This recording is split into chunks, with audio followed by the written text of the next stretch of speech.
Hello children, welcome to Let's Learn Primary Basics.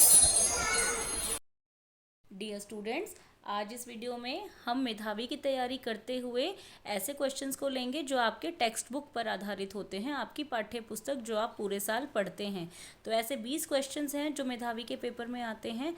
आइए कुछ प्रश्नों को देखते हैं और उनके आंसर्स सॉल्व करने की कोशिश करते हैं। ईवीएस सेक्शन है पहला और उसका फर्स्ट क्वेश्चन है, which of the following helps to grow micro organisms in food. इनमें से ऐसी कौन सी चीज़ें हैं जो फूड में, भोजन में सूक्ष्म जीव होते हैं जो भोजन को ख़राब कर देते हैं, उनको पैदा करने में मदद करते हैं। मॉइस्चर इन फूड होगा इसका आंसर, यानी भोजन में नमी। मैं हिंदी इंग्लिश दोनों तरीके से समझाने की कोशिश करूँगी, तो दोनों तरीके के बच्चों को हेल्प होगी। मॉइस्चर मतलब जो खाने में नमी होती है, जैसे अगर ब्रेड पे थोड़ी सी नमी लग जाए तो उसके ऊपर वो ग्रीन कलर का जो मोल्ड है वो पैदा हो जाता है, या अचार में अगर नमी चली जाए तो उसमें फंगस लग जाता है। तो इस प्रकार से भोजन में नमी कारण है जिस वजह से जो हमारा भोजन है वो ख़राब होता है। अगला है, आइडेंटिफाई हु आई एम। पहचानो मैं कौन हूँ। अब ये 3 हिंट दिए गए हैं, आपको पहचानना है किसके बारे में बात हो रही है। I am present in the air, मतलब एयर में प्रेजेंट हूँ, हवा में रहती हूँ। I am released in the air when children breathe out. जब बच्चे सांस लेते हैं तो वो मुझे बाहर छोड़ते हैं। तो यहाँ से आपको पता चल जाना चाहिए कि हम सांस जब बाहर छोड़ते हैं तो कौन सी गैस आती है। और एक और क्लू है, plants absorb me from the air for making food. जो पेड़ पौधे हैं वो मुझे एब्जॉर्ब करके खाना बनाते हैं। तो हमें पता है हम ऑक्सीजन अंदर ब्रीद करते हैं और बाहर कार्बन डाइऑक्साइड छोड़ते हैं, और वही कार्बन डाइऑक्साइड को पौधे यूज़ करते हैं अपना खाना बनाने में। तो इसका आंसर होगा कार्बन डाइऑक्साइड। आगे बढ़ते हैं। What is the purpose of soil preparation before planting seeds? बीज बोने से पहले मिट्टी को तैयार किया जाता है, उसे क्यों किया जाता है? तो यहाँ पर to make the soil look nice नहीं, सॉइल को हमें अच्छा नहीं दिखाना। To increase the temperature of soil, इसका भी कोई वो नहीं है जो सॉइल प्रिपेयर करने में इसका यूज़ हो।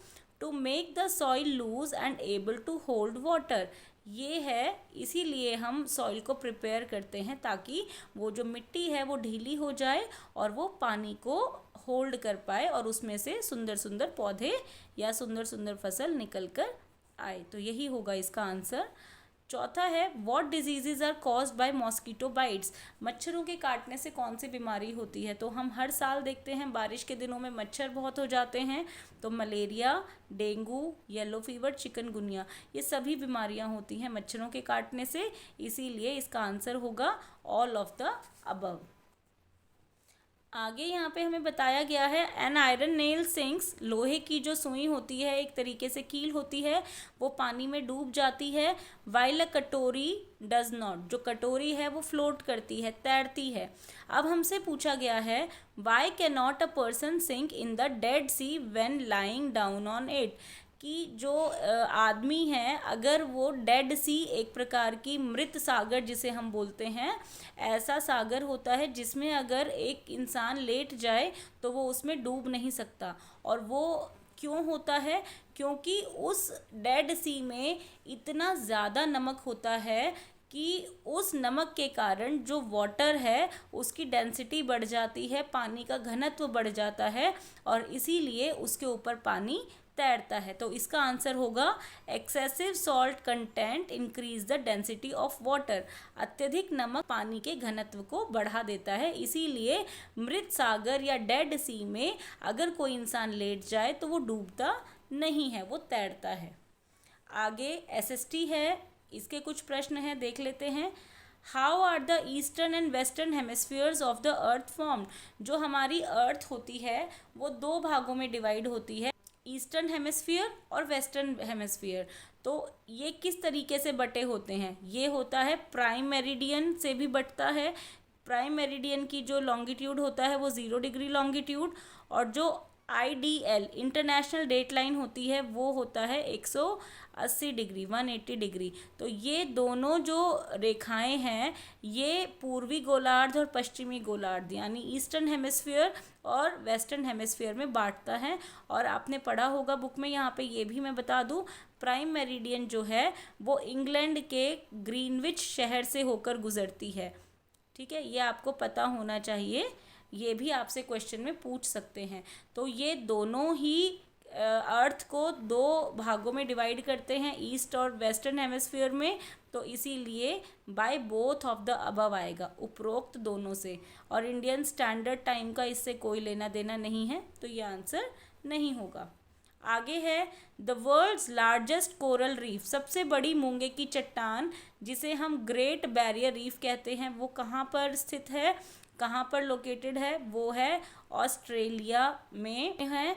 और ये क्वींसटाउन जगह है, उसके तट पर पाई जाती है एक तरीके से। अब आगे है Bolivia and Paraguay famous for the grand Chaco grasslands are located in which continent. Bolivia और पैराग्वे एक कंट्री का नाम है, जो कि एक देश का नाम है, जो कि ग्रांड चाको घास के मैदानों के लिए प्रसिद्ध है। तो ये कहाँ पर पाया जाता है? ये है साउथ अमेरिका यानी दक्षिणी अमेरिका, वहाँ पर ये पाए जाते हैं। आगे है the ancient Chinese civilization named Shang developed on the banks of which river. जो प्राचीन चीन की सभ्यता है, जिसे हम शांग सभ्यता के नाम से भी जानते हैं, वह पीली नदी के किनारे विकसित हुई थी। तो यहाँ पर आंसर होगा पीली नदी। आगे है in which year was India's first silent film Raja Harishchandra made. India की, भारत की पहली मूक फिल्म बनी थी 1913 में, जिसका नाम था राजा हरिश्चंद्र, और इसको बनाया था दादा साहब फाल्के ने। तो ये आपको याद होना चाहिए। आपसे ये भी पूछा जा सकता है कि राजा हरिश्चंद्र किसने बनाई थी, तो आपको पता होना चाहिए दादा साहब फाल्के, और ये आई थी 1913 में बनी थी। अब आगे 5 प्रश्न हिंदी से। वे दिन भी क्या दिन थे नामक पाठ एक डैश है, इनमें से क्या है? तो आप अगर आपने ये पाठ पढ़ा होगा तो आपको याद होगा, उसमें 2 बच्चे हैं कुम्मी और रोहित, और वो भविष्य में होने वाले बदलावों के बारे में बात करते हैं। तो ये तकनीक पर आधारित है, विज्ञान पर आधारित है, तो इसीलिए यह विज्ञान कथा है। उसके बाद है अगला, गुरु और चेला पाठ के रचयिता कौन हैं? तो गुरु और चेला पाठ के रचयिता सोहनलाल द्विवेदी जी हैं, उन्होंने ये पाठ रचा था या लिखा था कह सकते हैं। उबाऊ का अर्थ क्या है? उबाऊ होता है जब हम बोर हो जाते हैं, जो हमारे मन को न भाए, तो मन को न भाने वाली चीज़ होती है उबाऊ। आगे है धरती की गुल्लक किन किन साधनों से भरती है? तो धरती की गुल्लक नदी से, नालों से, तालाबों में, झीलों से, नलकूप यानी ट्यूबवेल, पहाड़ों से, इन सभी से भरती है। तो इसीलिए उपरोक्त सभी पर हम सही का निशान लगाएंगे।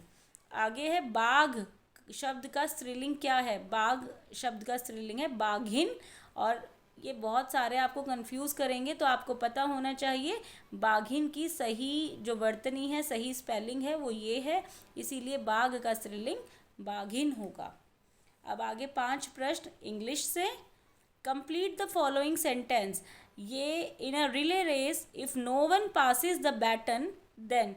अब रिले रेस जो है, अगर उसमें हम बैटन पास नहीं करेंगे तो क्या होगा? रेस होगी नहीं, तो then the race can not go on. और ये जो क्वेश्चन है ये टीम वर्क से लिया गया है, जो आपकी एक पोम है टीम वर्क। आगे है What is the color of the river in the start as mentioned in the poem? ये रिवर टेल, रिवर्स टेल इस लेसन का नाम है और इस पोम का नाम है, और शुरू में जो रिवर का कलर है वो है ब्लू, इसीलिए हम ब्लू पर टिक करेंगे। आगे है What is the ice cream craft compare to in the poem? ये आइसक्रीम मैन से, जो लेसन 1 है द आइसक्रीम मैन से लिया गया है, और वहाँ पर कहा गया है जो आइसक्रीम क्राफ्ट है उसे flower bed of roses and sweet peas. तो यहाँ पर फ्लावर बेड लिखा है आंसर में, तो हम फ्लावर बेड पर टिक का निशान लगा देंगे। आगे है choose the word which does not rhyme with train. Rhyming words होते हैं जिनकी बाद वाली जो साउंड है वो एक जैसी होती है। अब आप इसे पढ़कर भी देख सकते हैं, ट्रेन, ब्रेन, स्टेयर, ड्रेन और क्रेन। तो 3 वर्ड्स में एन आ रहा है, लेकिन स्टेयर में नहीं आ रहा, तो इसीलिए यही वो वर्ड है जो राइम नहीं हो रहा है। आगे है, why did the sultan give gold food and fruits to the barber. जो सुल्तान है, ये लेसन है द टॉकेटिव बार्बर, और इस लेसन में ये जो बार्बर था वो इतनी बात करता था कि वो अपनी शेव करना ही भूल जाता है। सुल्तान उससे परेशान हो गए थे, तो वो उससे पीछा छुड़ाना चाहते थे, इसीलिए सुल्तान ने बार्बर को सोना, फूड और फ्रूट्स, बहुत सारी चीज़ें दी थी। तो इसका आंसर है to get rid of the barber. I hope आपको ये लेसन मीन्स ये क्वेश्चन समझ आए होंगे जो आपके लेसन्स पर आधारित हैं, आपकी बुक्स पर आधारित हैं। अगर आपको वीडियो अच्छी लगी हो तो वीडियो को लाइक कीजिए, शेयर कीजिए, चैनल को सब्सक्राइब कीजिए, क्योंकि बहुत सारी वीडियोस आप बच्चों के लिए हमारे चैनल पर हैं जो आपके काम आ सकती हैं। Till the next video, keep learning, stay healthy, bye bye.